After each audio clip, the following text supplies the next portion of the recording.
이렇게 누가 물어보면 선뜻 대답하기가 어렵습니다. 물론 믿음에 대한 성경적인 정의는 제시할 수 있겠죠. 예를 들면 히브리서 11장 1절 말씀을 보니까 믿음은 바라는 것들의 실상이고 보이지 않는 것들의 증거입니다. 그러나 이런 성경적인 정의만으로는 믿음을 온전하게 100% 설명할 수가 없어요. 사실 믿음이란 그렇게 간단하지가 않습니다. 혹시 작년에 그 전남 보성에서 일어난 끔찍한 세 자녀 살해 사건을 기억하십니까? 아주 온 나라를 그냥 들썩이게 한 그 유명한 사건이죠. 그 젊은 부부가 이제 감기에 걸린 그 세 자녀를 귀신이 들렸다고 이제 그렇게 판단하고 강제로 금식시키고 9일 동안 수십 차례 폭행해서 때려 죽인 그런 사건입니다. 기가 막힌 사실은 그 사람들이 부모가 자기 자식을 때려 죽였는데 굶겨서 때려 죽였는데 자녀 양육에 관한 잠언 말씀을 막 이렇게 인용하면서 자신들의 행동을 정당화하는 것입니다. 이제 취재 나간 기자가 하도 어이가 없어가지고 자칭 기독교인, 어떤 데는 목사라고 나오기도 했는데 아닙니다. 자칭 기독교이니까 아버지에게 이런 질문을 던져요. 기독교인인데 당신 사람 죽이는 거 괜찮습니까? 그 아버지가 뭐라고 대답할게요? 굉장히 충격적입니다. 죄는 기도하면 씻을 수 있습니다. 과연 이것이 성경과 기독교가 가르치는 믿음입니까? 아니죠. 믿음이 정확히 무엇인지에 대한 그 이해가 없을 때 발생하는 그런 부작용은 정말 심각합니다. 자식까지 죽여버린다는 거예요. 오늘날 사회적으로 큰 무리를 일으키는 온갖 이단들을 보십시오. 말도 안 되는 미친 개소리에 얼마나 많은 사람들이 미혹되고 있는지 정신 바짝 차리지 않으면 정말 큰일 납니다. 도대체 믿음이 뭔가? 오늘 우리가 믿는다고 하는데 그 믿음이 뭔가? 그 내용을 우리가 정확히 알아야 합니다. 오늘 우리가 읽은 본문 그 4절 하반절 말씀은 굉장히 유명하고 중요한 구절이죠. 이것은 그 신구약 성경에서 가장 중심되는 기독교 교리의 기초입니다. 사도 바울은 이 구절을 믿음으로 의롭게 되다 또는 믿음으로 구원을 얻는다 진리의 근거로 인용하지 않습니다. 본문에는 크게 두 가지 중요한 뜻이 있습니다. 첫째는 의인은 그의 믿음으로 말미암아 살리라 하는 뜻입니다. 자, 이것은 믿음으로 의롭게 된다는 뜻보다는 믿음으로 세상을 이기며 복된 삶을 살 수 있다 그런 뜻이에요. 히브리서 기자는 이 입장을 추구합니다. 그래서 히브리서 10장 38절 말씀에서 이렇게 이야기하죠. 나의 의는 믿음으로 말미암아 살리라. 또한 뒤로 물러가면 내 마음이 그를 기뻐하지 아니하리라 하시는구나. 이게 이제 생활적인 측면, 구원은 믿음이 아니라 이 세상에서 세상을 이기는 믿음을 이야기하는 것이고, 둘째는 이제 우리가 흔히들 알고 있는 그의 믿음으로 의롭게 된 자는 살리라, 구원을 얻으리라 뜻이죠. 사도 바울은 이 입장에서 오늘 본문을 로마서 1장 17절에서 이렇게 인용합니다. 복음에는 하나님의 의가 나타나서 믿음으로 믿음에 이르게 하나니 기록된 바 오직 의인은 믿음으로 말미암아 살리라 함과 같으니라. 어쨌든 본문은 이런 뜻으로 우리가 표현할 수 있습니다. 믿음으로 의롭게 된다. 믿음으로 구원, 영생을 얻으리라. 믿음으로 세상을 살아 승리한다. 믿음으로 복된 삶을 누리리라. 여러분, 이렇게 믿음은 칭의와 구원 또 혹은 영생의 기초가 됩니다. 승리의 생활과 복된 삶의 기초로 됩니다. 오늘 본문은 하박국의 그 첫 번째 질문에 대한 하나님의 답변입니다. 자, 하박국 여러분 먼저 하나님께 어떤 질문을 던집니까? 공의의 하나님이 왜 악인을 징벌하시지 않습니까? 오랜 침묵을 깨뜨리시고 마침내 하나님이 하박국의 질문에 답변하십니다. 의인은 그의 믿음으로 말미암아 살리라. 억울한 고통과 신음으로 가득 찬 세상이 아닙니다. 하박국이 살던 시대나 우리 시대나 마찬가지입니다. 얼마나 억울한 일들이 많은지 몰라요. 공의의 하나님이 통치하시는 세상이라면 어떻게 이럴 수가 있습니까? 오히려 악인들이 잘 먹고 잘 살죠. 의인들은 고난당하고 핍박당하고 무시당하고 없는 죄 막 뒤집어 써서 깜빡에서 콩밥 먹고 마치 하나님이 계시지 않는 악인들만의 세상, 그들만의 리그인 것 같아요. 자, 이런 세상에서 공의의 하나님의 심판을 믿고 기다리는 것은 쉽지 않아요. 대단한 믿음이 요구됩니다. 그죠? 그러나 우리 하나님은 악인이 이 세상에서 영원히 활개치며 돌아다니도록 결코 내버려 두시지 않습니다. 이 세상 모든 악인은 사람의 시간표가 아니라 하나님의 스케줄에 따라 공정한 심판을 받게 될 거예요. 단 한 치의 오차도 없는 정확한 심판입니다. 다른 말로 하면 심은 대로 거두는 심판. 여러분 얼마 전에 정말 기가 막히더라고요. 낙지 사진 사건 알잖아요. 그죠? 자기 애인 술 취해가지고 이제 호텔 데려가서 낙지 이렇게 먹다가 하여튼 인터넷 찾아보십시오. 분명히 심정 볼 때 요놈이 범인인데 보험도 들어놓고 죽이려고 했는데 판결이 뭐라고 하면 대법원 판결이 뭐라고 하는지 아세요? 증거가 없다는 거예요. 철저하게 우리나라 이 판결은 그 증거의 원칙에 의해서 되기 때문에 증거가 없다는 거예요. 아버지가 뭐라고 그랬습니까? 법은 없다. 법은 없고 억울해가지고 하나님 앞에 그게 통하잖아요. 죄송합니다. 어떤 놈이 범인인지 정확히 드러나는 거예요. 그죠? 주차장에서 보니까 또 그 Y 궁금한 얘기, 공이 Y 보니까 나오다가 그죠? 아주머니 오늘 아주머니를 쳤는데 그냥 깔고 뭉개면서 나가는데 한다는 소리가 뭐예요? 자기는 몰랐대. 10년 운전했는데 두뇌가 되게 몰랐대. 말이 되는 소리예요. 이게 실험을 다 해보니까 쿵쿵 이렇게 하는데 몰랐다. 얼마나 분노가 끓어오르는지. 세상에서는 이런 게 가능할지 몰라요. 그럼 하나님은 통하요. 하나님은 반드시 다시 심판하실 겁니다. 믿으십니까? 하나님의 백성이 우리에게 필요한 것이 바로 믿음이라는 거죠. 자, 오늘 두 파트로 나눠서 한번 생각해 봅니다. 따라서 합니다. 첫째로, 믿음은 구원에 이르는 유일한 길이다. 그 믿음으로 의롭다함을 얻는다. 이 신칭이라고 그러잖아요. 이 신칭은 누가 이거 발견했어요? 마르틴 루터가 발견했죠. 물론 이런 깨달음은 그냥 쉽게 이루어진 것이 아닙니다. 카톨릭 신부자 루터가 자기 그 속에 있는 끓어오르는 정욕과 내면의 이 죄의 문제를 이게 해결하려고 하는데 이게 노력을 총동을 하는데 그 딱딱한 마룻바닥에서 금식하면서 그렇게 이제 기도도 하고 무릎을 꿇고 그 성당 계단을 기어오르면서 그렇게 죄를 이겨보려고 수동 생활 정말 아주 FM대로 잘하고 또 남을 돕고 또 이렇게 선행하고 구제하는 데서 최선을 다하고 하지만 이 모든 노력을 다해도 소용이 없다는 거예요.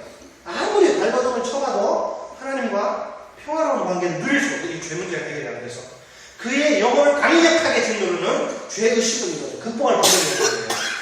그런데 이 루터가 로마서 1장 17절을 묵상할 때 한 줄기 밝은 빛이 루터의 영혼에 임합니다. 복음에는 하나님의 의가 나타났어. 믿음이 이르게 하나니 기록된 바 오직 의인은 믿음으로 말미암아 살리라와 같으니라. 하나님은 이 말씀을 묵상하는 루터의 마음 가운데 지혜의 빛을 비추십니다. 바울이 지금 말하려고 하는 것은 죄인을 정죄하고 징벌하는 하나님의 공의가 아니구나. 그리스도의 공로를 근거로 죄인에게 값없이 주어지는 완전한 의로구나. 하나님은 그 의를 고행이나 선행으로가 아니라 믿음으로 받으시는구나. 죄인은 그 의를 고행이나 선행으로가 아니라 믿음으로 받는구나.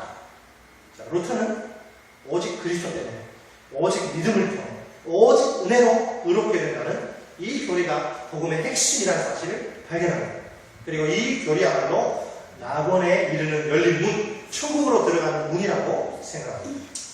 자, 오직 믿음으로 의롭다함을 얻는다. 이 문구는 루터에게 있어서 성경의 그 문을 활짝 여는 열쇠와 루터는 성경과 성령의 조명 아래 이 네 마디 문구가 성경의 다른 모든 진리와 아주 긴밀하게 연결되어 있다는 사실을 깨닫습니다.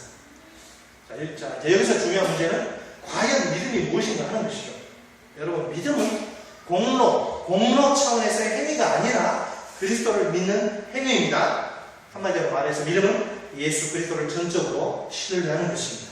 믿음은 그리스도께로 오는 행위입니다. 믿음은 모든 근심을 그리스도께 의탁하는 것입니다. 자, 오직 믿음으로 의롭다함을 얻는다. 이 진리를 잘 표현한 성경 구절은 로마서 4장 5절 말씀입니다.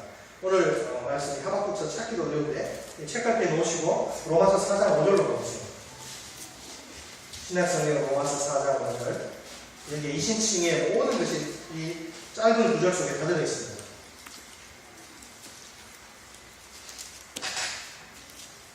로마서 4장 5절, 신약성경 244쪽. 신약성경 244쪽, 로마서 4장 5절 말씀. 244쪽입니다. 같이 한번 읽어보겠습니다. 4장 5절 시작. 이 일을 아니할지라도 경건하지 아니한 자를 의롭다 하시는 이를 믿는 자에게는 그의 믿음을 의로 여기시나니. 자, 여러분, 이 짧은 한 구절의 성경 말씀이 이신칭에 관해서 무려 7가지를 알려주고 있어요. 자, 한 가지 찾아보겠습니다. 자, 일을 합니까? 하지 않습니까? 자, 첫째, 여러분, 의롭다함을 얻는 자는요, 일을 하지 않아요. 이게 뭔 말입니까? 우리가 의롭다함을 받기 위해서 뭐 30년 동안 새벽기도 한다든지, 아니면 목사 같은 교회를 10개 개최한다든지, 의롭다함을 얻기 위해서 땀 흘려서 해야 할 일은 이런 거는 전혀 없어요. 우리는 일을 해서 이렇게 의롭다함을 받는 건 아닙니다. 자, 둘째로, 의롭다함을 받는 자는 어떠합니까? 의롭다 하시는 일을 어떠하는 자? 믿는 자란 말이 나오죠? 의롭다함을 얻는 자는 뭐 하는 자입니까? 믿는 자. 믿습니다. 우리가 믿기만 하면 의롭다함을 얻습니다. 자, 세 번째로는 누구를 믿어요? 자, 의롭다함을 얻는 자는 자기 자신을 믿는 것이 아니라 하나님을 믿습니다. 그러니까 우리의 믿음의 대상은 사람이 아니라 누구? 오직 하나님 한 분뿐입니다. 자, 넷째, 의롭다함을 얻는 자는 자기가 어떤 존재라고 고백합니까? 경건하지 않은 자. 나는 하나님, 나는 경건하지 않은 자입니다. 라고 고백하는 거예요. 우리는 자신이 의롭다함을 얻기에 100% 부적격자, 100% 부적격자인 죄인임을 인정합니다. 자, 다섯째로, 의롭다함을 얻는 자는 자신의 믿음을 믿지 않습니다. 우리는 의롭다함을 얻기 위해서 자기가 가지고 있는 것 중에 어떤 것도 의지하지 않아요. 여섯째로, 의롭다함을 얻는 자는 자신의 믿음이 자기에게 주어진 것, 자기에게 주어진 것임을 압니다. 우리의 믿음은 우리 스스로의 노력으로 얻은 것이 아니라는 거예요. 하나님의 은혜로 공짜로 우리에게 주어진 선물이라는 것입니다. 마지막으로, 의롭다함을 얻는 자는 자신의 믿음이 의로 여김받았다는 사실을 압니다. 하나님은 우리의 믿음 한 가지를 보고 우리의 가방끈, 우리의 외모 이게 아니라 우리의 믿음 한 가지를 보시고 우리를 의롭다 인정하십니다. 여러분, 분명 이신칭의 이 교리는 성경적인 진리예요. 자, 그런데도 우리는 뭔가 좀 부족하다는 생각을 떨쳐버리지 못합니다. 힌두교에서는 이것을 뭐라고 하냐면 갈마, 즉 행위의 법이라고 부릅니다. 예를 들어 우리가 친구들하고 이제 또래끼리 오랜만에 볼링 치러 가는데 내가 이 스트라이크를 치는 지금 게임비 내기 저긴데 스트라이크 딱 들어가면 역전돼가지고 우리가 게임비 안 물어도 되거든. 스트라이크 꼭 쳐야 되는데 뒤에서 이제 막 형제 자매들이 막 이번에 쳐야 된다 이렇게 하는데 막 5만 인상 쓰면서 막 했는데 또라보로 빠졌어요. 그럼 친구들이 뭐라고 합니까? 너 요새 아무래도 너 하나님한테 다르게 못 사는 거 너 캥기는 게 있구나. 자, 신명기는 이렇게 말합니다. 너의 죄가 너를 찾아내는 것이다. 그러니까 누구에게 아니면 분명히 도덕의식을 가지고 있거든요. 근데 이신칭의 교리는 믿음으로 의롭다함을 받는다. 이신칭의 교리는 모든 사람이 가지고 있는 도덕의식을 깨뜨리는 것처럼 보입니다. 죄가 있고 막 이런데도 의롭다함을 받는다니까 이게 도덕의식을 무너뜨리는 것이 아니야. 단지 내가 믿기만 하면 그렇잖아요. 믿기만 하면 죄에 대한 대가를 치르지 않아도 의롭다함을 받게 된다. 이거는 도덕의식을 깨뜨리는 거잖아요. 이게 말이나 되는 소리입니까? 여러분, 자, 사실 이신칭의 교리는 이런 원칙을 깨뜨리는 것과는 거리가 멀어요. 오히려 이런 원칙을 존중합니다. 자, 조나단 에드워즈가 뭐라고 얘기했냐면 사악한 자를 지옥에 떨어뜨리시는 하나님의 공의를 강조합니다. 천국은 에드워즈가 뭐라고 말하냐면 사악한 자는 전부 지옥에다 떨어뜨리고 의로운 사람이라야 천국에 들어갈 수 있다는 거죠. 자, 이런 내용이 예수 그리스도의 전가된 의라는 개념 속에 다 들어있습니다. 여러분, 우리의 의는 우리 스스로 얻은 것이 아니라 전가된, 쉽게 말하면 내가 밀폐된 그 공간에 나랑 동생이 들어가는데 막 콧물 찍찍거리고 기침 재채기 이렇게 하면 거기 한 몇 시간 있으면 이 사람이 내 동생이 내 감기에 올라가잖아요. 정전한 것은 옮겨진다는 거예요. 누군가에게서 누구에게서 예수에게서 내게 이렇게 옮겨지기 늘어난 말이죠. 자, 우리가 예수 그리스도를 믿을 때 의롭다함을 얻게 됩니다. 하나님이 우리는 죄인이 하나도 변하지 않았는데 여전히 내 속에는 악하고 온전하고 더러운 죄가 있는데 내가 예수를 믿을 때 하나님이 죄인인 우리를 상태가 하나도 변하지 않았어요. 하나님이 죄인인 우리를 의롭다고 선언하셨어요. 법정적인 선언이죠. 선언. 도대체 우리에게 무슨 일이 벌어졌어요? 단지 내가 예수 그리스도를 믿기만 했을 뿐인데 어떻게 갑자기 죄인인 우리가 의롭다함을 얻을 수 있을까요? 여러분이 이렇게 의문을 가진 적이 없습니까? 저는 이게 이상하다. 나는 달라진 적이 없는데 어떻게 내가 의인이 되지? 그 이유는 단 한 가지. 우리가 예수 그리스도의 의를 소유하게 되기 때문에 예수 그리스도의 의의 옷을 예수님이 우리에게 입혀주십니다. 우리를 보고 의롭다는 게 아니라 정확히 말하면 우리에게 덮여져 있는 예수의 의를 보고 우리를 의롭다고 하시는 거예요. 다른 말로 하면 우리가 예수 그리스도를 믿을 때 예수 그리스도의 의가 우리에게 전가되어야 됩니다. 하나님은 우리에게 전가된 예수의 의를 보시고 우리를 의롭다 선언하십니다. 이해가 되십니까? 자, 여기서 근데 또 문제가 있어요. 한 가지 의문이 제기됩니다. 그러면 우리의 죄는 다 내려간 것인가? 예수 믿으면 여러분 우리 죄가 어떻게 되냐? 예수 그리스도의 의가 우리에게 이렇게 전가되기 위해서는 이 죄가 반드시 처리되어야 하지 않습니까? 우리가 죄로 누더기가 되는데 예수의 그 거룩한 의를 입을 수가 없거든요. 자, 여기에 대한 답은 뭐냐면 예수 그리스도의 의가 우리에게 어떻게 전가되었는가 그 과정, 프로세스를 주목하는 겁니다. 예수 그리스도는 선택된 우리 죄인들을 대신하셔서 뭘 당하십니까? 징벌을 당하시죠. 우리 죄인들이 받아야 할 하나님의 그 끔찍한 진노가 우리 죄인들을 대신하신 구속주 예수님에게 다 쏟아 부어집니다. 사실상 구속주 예수님께 주어진 이 징벌은 우리 죄인들이 받아야 마땅한 영원한 지옥의 형벌보다 우리 주님 입장에서 더 고통스러울 것입니다. 왜?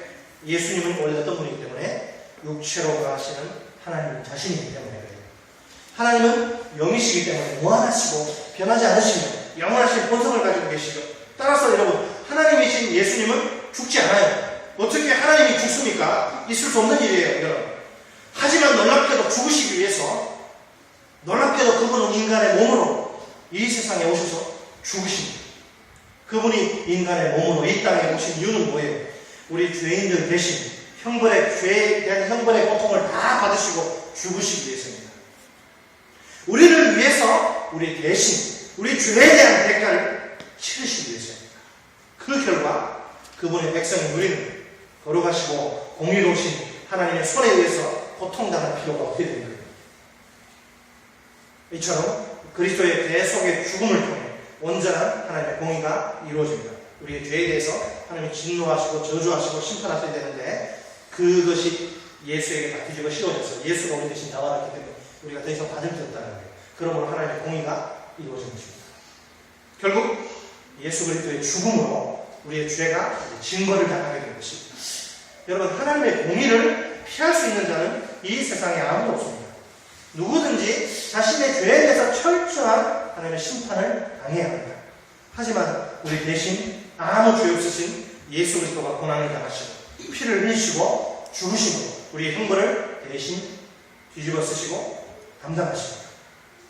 이 속죄의 사건을 통해서 우리의 모든 죄가 예수 안에서 다 처벌받게 된 것입니다. 이제 우리는 예수 그리스도로 말미암아 죄의 형벌에서 완전히 해방된 존재입니다. 이 모든 일이 한 가지 일 때문에 예수를 믿을 때 우리 안에서 일어나는 거예요. 우리 겉으로는 표가 나지 않습니다. 우리 죄 위에 죽으신 주 십자가 그 사랑 감사해 날마다 주의 형상대로 변화되리라 십자가 우릴 새롭게 하네 찬양하리라. 우리를 위해 생명 주셨네. 내가 내 죄 때문에 하나님의 저주와 진노의 심판을 받고 죽어 지옥불에 떨어져야 되는데, 아무 죄 없으신 하나님의 아들 예수가 내 모든 더러운 죄를 다 뒤집어 쓰고 내 대신 그렇게 비참하게 십자가에 못 박혀 죽으시고, 그의 의를, 내가 예수 믿을 그 의를 내게 뒤집어 씌워주셨습니다. 예수의 의를 보고 나를 의롭다 하시고 천국 백성 삼아주시고 모든 형벌을 면제해 주시고, 그 주님의 은혜, 그 사랑, 이 사랑 때문에, 이 은혜 때문에 지금도 세계 곳곳에서 주를 위해서 목숨을 버리고, 주를 위해서 자기 가정을 버리고 재산을 버리고 그러지 않습니다. 이 사랑, 이 은혜를 깨닫지 못하면 죽어도 헌신합니다. 나를 위해서 예수가 자기 목숨을 버리고 영원한 지옥불에서 영원한 생명으로 나를 건져주셨는데 헌신하지 않는다? 이런 정도는 틀려요. 그렇게 생각하십니까? 어떤 분에게는 주일 예배 나오는 것 자체가 해도 대단한 헌신일 수 있어요. 그걸 가지고 비난할 수가 없죠. 이 사랑을 깊이 깨달으면 깨달을수록 더 하나님과 헌신합니다. 여러분, 십자가가 무엇입니까? 십자가는 하나님의 사랑과 하나님의 공의가 완벽한 조화를 이루는 장소입니다. 아무리 흉악하고 큰 죄인일지라도 용서하시고 품으시는 하나님의 사랑의 하나님, 그 십자가에 계시죠. 그 어떤 눈곱만큼의 죄악도 용납하지 못하시고 반드시 처절하게 심판하셔야 하는 공의의 하나님, 그 십자가에 계시죠. 사랑과 공의가 어떻게 이게 조화가 돼요? 오직 십자가에서 그게 가요. 십자가의 죽음 앞에서 우리는 죄인들을 향한 하나님의 뜨거운 사랑을 봅니다. 죄인들을, 죄에 대한 하나님의 공의의 심판을 봅니다. 여러분, 십자가의 말로 하나님의 인류를 구원하시기 위한 하나님의 지혜요 능력입니다. 따라서 합니다. 둘째로, 믿음은 그리스도인의 삶의 대원칙이다. 오늘 하박국서 성경은 우리에게 분명히 선포하죠. 그러나 이 현실은 지금 도저히 살 수 없는 현실입니다. 아주 그냥 이방인들의 말발굽에 의해 가지고 유대인들이 이스라엘이요 아주 그냥 쑥대밭이 되고, 현실은 악인들이 잘 먹고 잘 살고 인류 대학 가고 막 악인들이 막 대기업 다니고 막 의인들은 그냥 계속 깜빵에서 고생하고. 그러나 그런 현실이라도 우리는 무엇으로 살리라? 그 믿음으로 말미암아 살리라. 우리에게 구원은 믿음이 전부가 아닙니다. 예수님을 믿어서 내가 구원받았으니까 이제 인생을 좀 엔조이하면서 돈, 시간 내 마음대로 쓰고 자유롭게 뭐 그냥 해외여행이나 다니면서 살아야 된다. 결코 아니에요. 그는 믿음을 몰랐어요. 그러다가 큰일 납니다. 실제로 이렇게 착각하는 인간들이 교회에 많습니다. 절대 그렇지 않아요. 믿음은요 반드시 구체적인 삶과 연관되어 있는 거죠. 그리스도인이란 이 세상을 무엇으로 사는 자입니까? 믿음으로 사는 사람입니다. 그리스도인에게 있어서 믿음이랍니다. 삶의 대원칙입니다. 물론 여기에는 라이프스타일, 생활 방식도 포함됩니다. 자, 먼저 여러분 하박국과서와 관련돼서 믿음이 우리에게 주는 두 가지 유익이라고 생각합시다. 이것은 하박국에게 믿음이 요구되는 두 가지 이유이기도 합니다. 따라서 할까요? 첫째로, 믿음이란 하나님의 섭리를 수용하는 열쇠다. 하박국, 도무지 이해하기 힘든 현실 앞에서 하나님의 섭리의 모든 것을 맡기는 것, 이게 믿음이라는 거예요. 지금 여기서 그 이유는 몰라요. 하박국이 왜 이런 고난을 당한 이유는 몰라요. 그러나 하나님의 깊은 뜻이 있을 거라 생각하는 것입니다. 그게 믿음이라는 거예요. 언젠가 가장 적절할 때, 베스트의 타이밍에 최선의 방법으로 하나님의 뜻을 성취되어야 말 것이라, 그러면 현실을 받아들이는 것입니다. 여러분, 믿음이 없는 자에게는 눈앞에 보이는 현실이 전부입니다. 교회에서 뭐 좀 일하려 그러면 돈이 없다, 사람이 없다. 제가 21년 동안 무교육자 생활했는데 꽉 믿음 없는 인간들은요, 할래 그러면 계속 그냥 다리 밧다리 걸고 막 태클 걸고 나중에 되면 놀래거든요. 믿음이 없는 자에게는 눈앞에 보이는 현실이 전부. 여러분, 돈 있고 일 있고 일 못하면 좀 바보지, 다 하지. 여러분, 100만 원 주고 저기 가서 설레임 하나 사려고 다 할 수 있어요. 다 누구나 다 바보라고 다 해요. 그건 믿음이 아니에요. 믿음이 없는 자는 하나님의 섭리, 이 땅도 절대 눈에 들어오지 않아요. 그래서 자기 자기가 이해할 수 없는 현실, 이해할 수 없는 현실을 받아들이지 않죠. 심한 경우에는 하나님께 욕하고 떠나버립니다. 우리 애들이 학원 끊듯이 교회가 끊어버리죠. 여러분, 하박국의 이 상황, 그 어느 누구도 이해할 수 없어요. 그렇기 때문에 그에게 뭐가 필요해요? 믿음, 하나님의 섭리를 받아들이는 믿음이 필요한 거예요. 믿음만 있으면 아무것도 문제될 게 없어요. 어떤 현실도 받아들일 수 있기 때문입니다. 믿음이란 하나님의 섭리, 이해하지 못하지만 섭리를 수용하는 것이에요. 따라서 둘째로 믿음이란 환난과 핍박 속에서도 하나님을 찬양할 수 있는 힘이다. 믿음이 없는 자에게 환난과 핍박은 뭐예요? 좌절과 절망의 지름길입니다. 길라잡이기도 하고 지름길이기도 하고 그 이상도 그 이하도 아니에요. 하지만 믿음의 사람에게 환난과 핍박은 뭘까요? 감사와 찬양의 이유입니다. 왜? 하나님이 장차 허락하실 최후 승리를 확실히 믿기 때문입니다. 나중에 우리가 자세히 살펴보겠지만 시간이 되면 하박국 마지막에 하박국 결론은 승리의 찬양입니다. 하박국 3장 17절로 19절 보세요.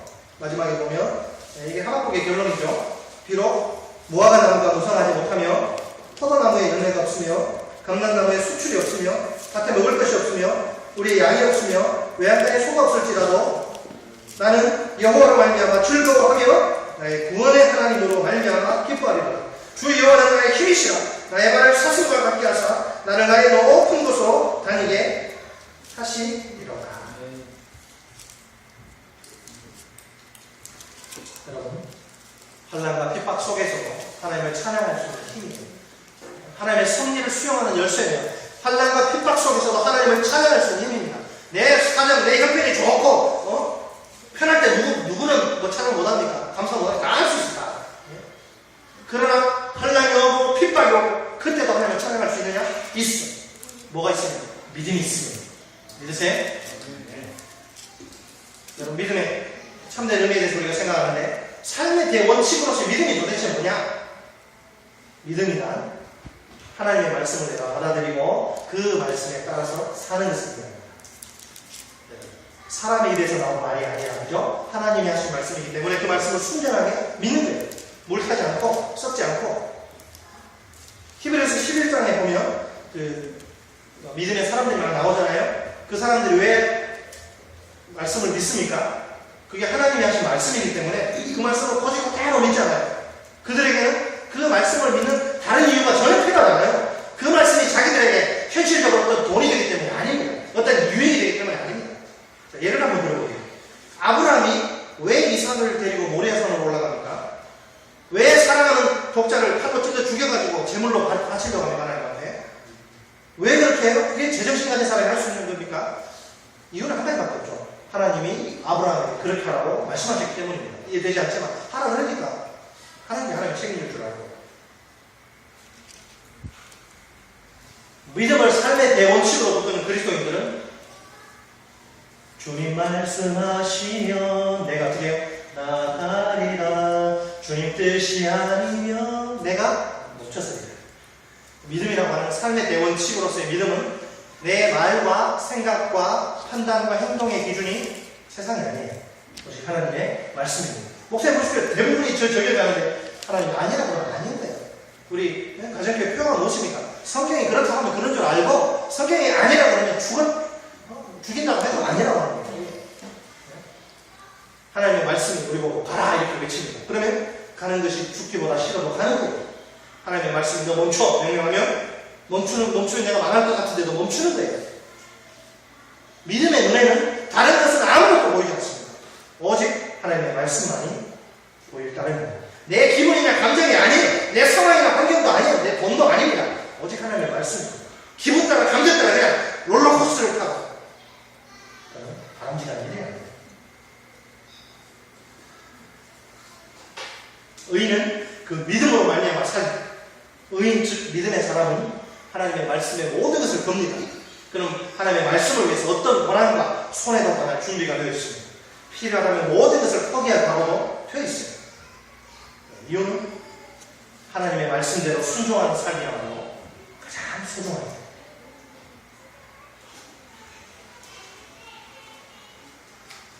여러분, 세상은 끊임없이 우리에게 선택을 요구하죠.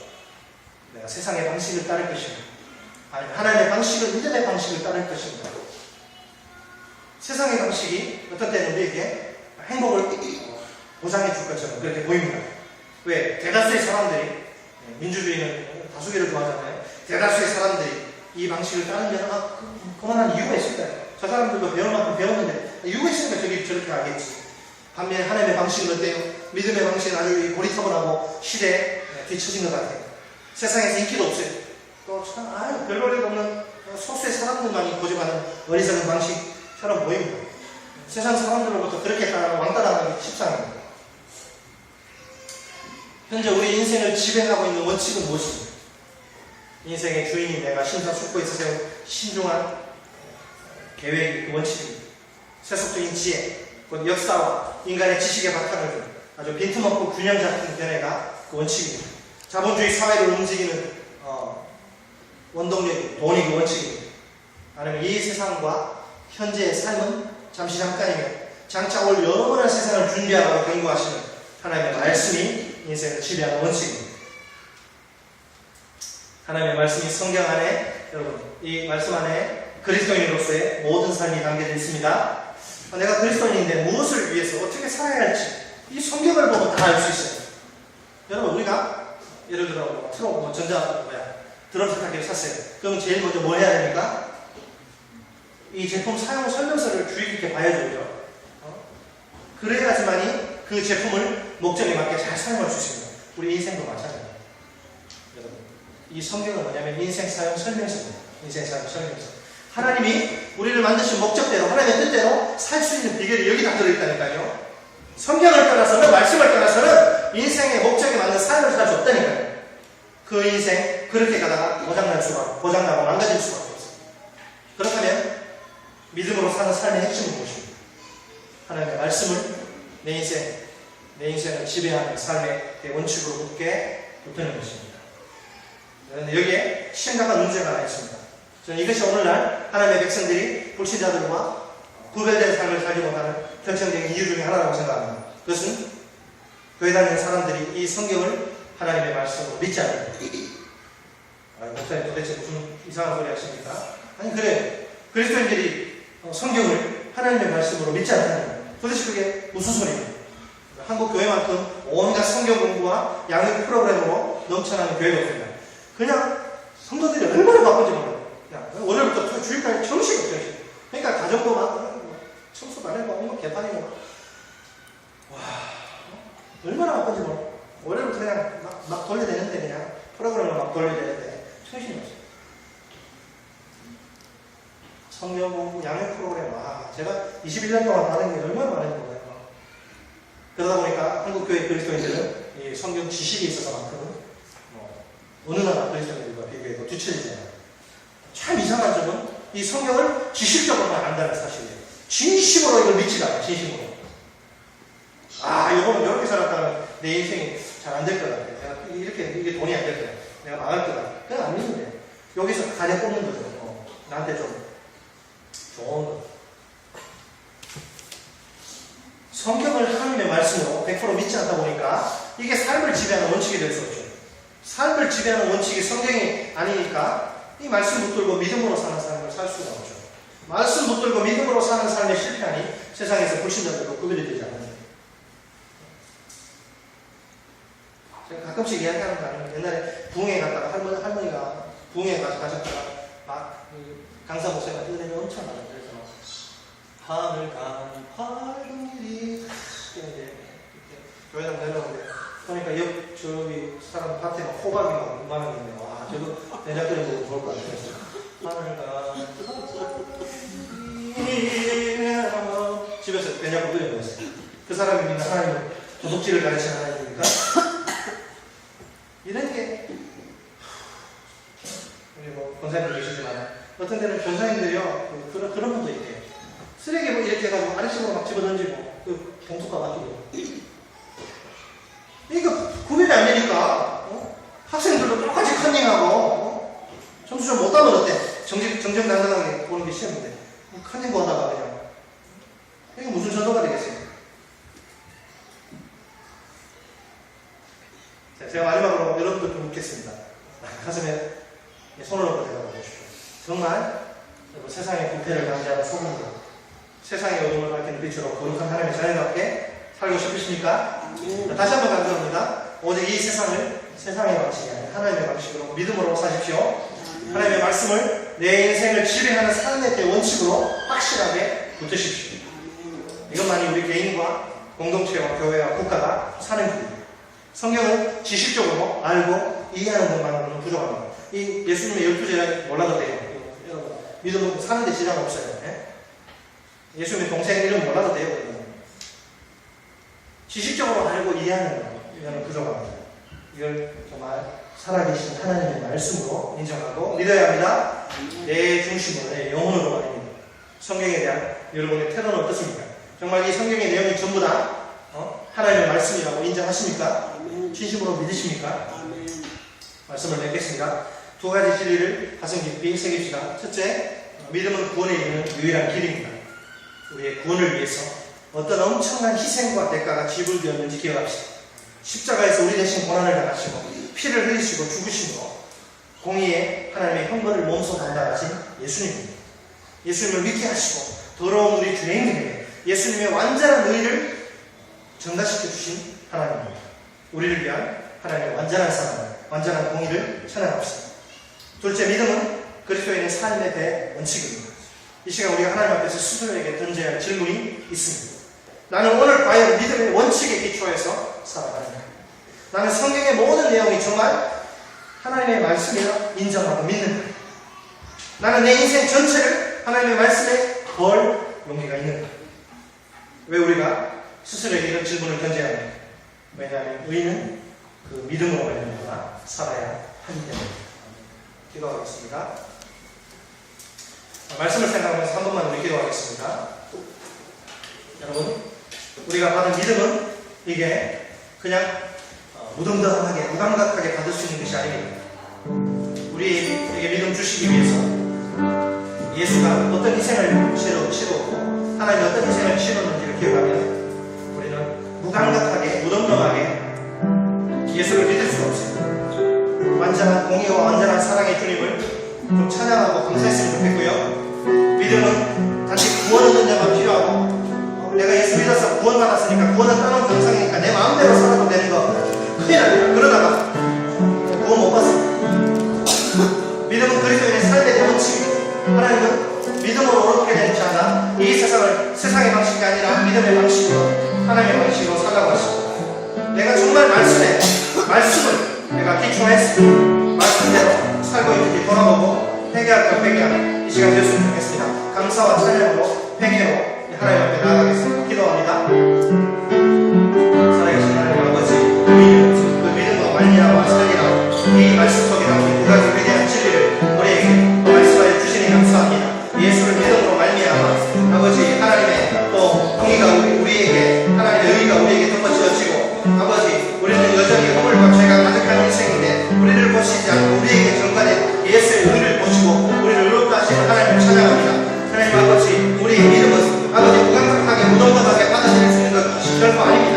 우리가 예수를 믿게 하기 위해서 아버지 정말 어떤 희생과 어떤 대가를 하나님이 지불하셨는지 하나님이 죽으셨습니다. 하나님이 고난당하시고 죽으셨습니다. 내가 하나님 내 죄에 대한 하나님의 저주와 진노를 받아서 그 끔찍하고 무서운 형벌을 받아야 되는데 내 대신 아버지 없으신 하나님이 아버지 십자가에서 끔찍한 고난당하시고 아버지 몸이 찢기시고 피와 물한방울 남기고 쏟으시면서 죽으셨습니다. 나를 원하시기 위해 나를 하나님의 자녀 삼으시기 위해 내게 영원한 지옥 형벌이 아니라 영원한 천국이라는 선물을 주시기 위해 그런 희생이 아버지 치러졌습니다. 아버지 십자가 앞에서 우리가 진심으로 감사하기 원합니다. 진정으로 찬양하기 원합니다. 십자가의 희생 앞에 부끄럽지 않은 우리가 되기를 원합니다. 아버지뿐만 아니라 아버지 믿음은 아버지 우리의 삶의 제 원칙입니다. 하나님께서는 우리가 예수 믿고 구원을 받았으니 그것으로 족하라. 이제는 너희 마음대로 살아라. 네 멋대로 살아라. 네 생각대로 네 고집대로 세상의 방식대로 살라고 하지 않습니다. 하나님 말씀을 주시고 이 말씀을 삶의 제 원칙으로 부르고 살라고 하십니다. 하나님 내가 정말 내 말과 내 생각과 내 판단과 내 결정과 행동에 중심이 무엇입니까? 기초가 무엇입니까? 정말 하나님의 말씀입니까? 이 세상의 가치관입니까? 이 세상의 방식입니까? 아버지 정정하기 원합니다. 아버지 내 삶을 지배하는